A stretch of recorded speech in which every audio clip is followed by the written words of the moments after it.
Pesugihan nikah dengan jin cantik beresiko tinggi. Pernah dengar kisah seseorang menikah dengan makhluk halus untuk sebuah ritual pesugihan? Pesugihan nikah jin cantik memang sempat menuai kontroversi dari banyak kalangan. Terlebih setelah berita tersebut mencuat di berbagai media seperti televisi dan surat kabar.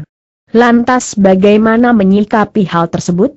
Kejadian dan peristiwa ini memang tak boleh dianggap tabu, namun perlu kita jadikan sebagai kisah yang harus kita telaah lebih jauh mengenai resiko yang ada dari zaman nenek moyang kita. Perekonomian menjadi salah satu kelemahan nyata bagi seorang manusia. Karena situasi perekonomian yang buruk inilah kemudian melahirkan cara-cara sesat sebagai usaha melepaskan diri dari masalah ekonomi.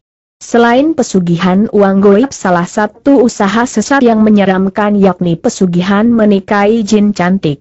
Peristiwa ini tentu saja tidak serta-merta dapat dilakukan sebagaimana pernikahan sepasang manusia, namun lebih ke arah misteri antara hubungan makhluk gaib dan manusia. Pernikahan antara manusia dan jin tentu saja tidak dibenarkan secara agama, pasalnya kita sama-sama memiliki alam dan dimensi yang berbeda.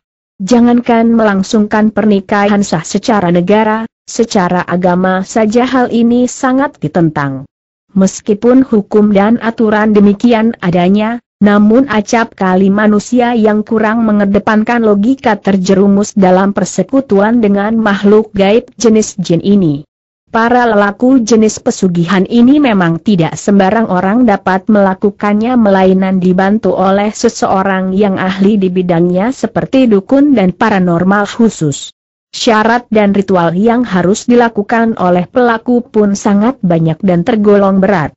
Biasanya syarat yang harus dilakukan dalam ritual pesugihan nikah jin adalah sebagai berikut. Melakukan pengasingan diri. Biasanya seorang lelaku diwajibkan melangsungkan pengasingan diri selama beberapa hari di tempat yang telah ditentukan seperti lereng gunung, sungai, pantai, maupun gua yang jarang disentuh manusia. Hal ini juga kerap disebut dengan bersemedi, entah itu seminggu, maupun 40 hari. Didatangi jin cantik dalam ritual pengasingan diri, konon pelaku akan didatangi beberapa wanita cantik dari bangsa jin yang menghadap secara berturut-turut. Setelah proses ini pelaku diwajibkan memilih satu dari sekian banyak jin wanita yang menghampirinya. Proses pernikahan ritual ini tidak kalah menyeramkan dibandingkan dengan ritual pesugihan Nyi Blorong Sendang Kemilon.